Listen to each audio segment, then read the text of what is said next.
আসসালামু আলাইকুম। আমার এই চ্যানেলটিতে আপনাদেরকে স্বাগতম জানাচ্ছি। আমি আমার এই রেসিপি নিয়ে আপনাদের কাছে আসছি। এখন আমি বানাতে যাচ্ছি বিনি চাউলের গুড়ের পায়েস। বিনি চাউলের গুড়ের পায়েসের জন্য কি কি উপকরণ লাগছে আপনাদেরকে বলবো। কিছু পরিমাণ বিনি চাউল নিলাম, এরপর কোচানো গুড়, কোচানো নারিকেল, 4-5টা এলাচ, কিছু দারচিনি, 3-4টা তেজপাতা। এরপর আমি চাউলগুলো ধুয়ে নিব। ধোয়ার পরে আপনাদের কাছে আবারও আসলাম।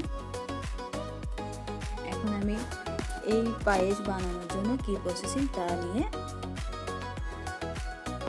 আপনাদেরকে কিছু পরিমাণ পানি নিতে হবে।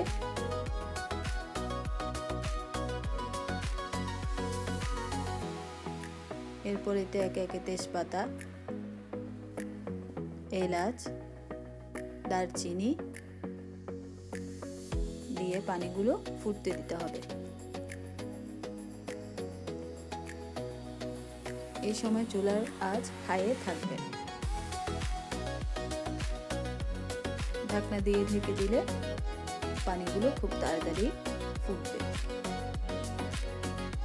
তবে পানিগুলো ফুটলো কিনা দেখে এতে চাউলগুলো ঢেলে দিব।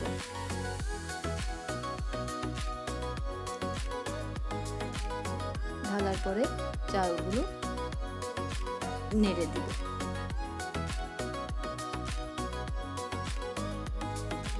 কিছুক্ষণ পরে আবার চাউলগুলো ফুটলো কিনা দেখব।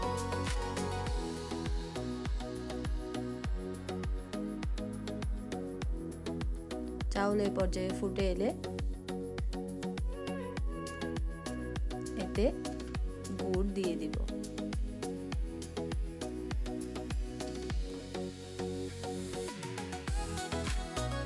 নারকেল কোচানো দিয়ে দিব।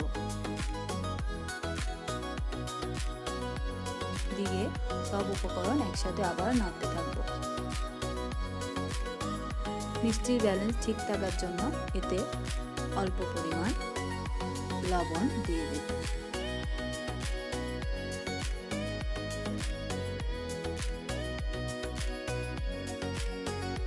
এবার ধাপগুলো আবার দেখে পরিবেশনের জন্য নামিয়ে নেব।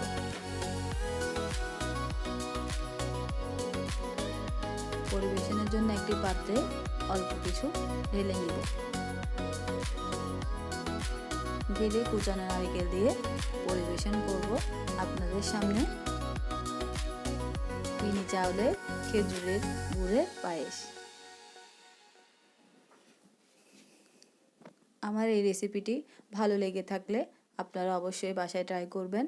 নতুন নতুন রেসিপি পেতে আমার এই চ্যানেলটিকে লাইক, কমেন্ট, সাবস্ক্রাইব, শেয়ার করে আমার পাশে থাকবেন।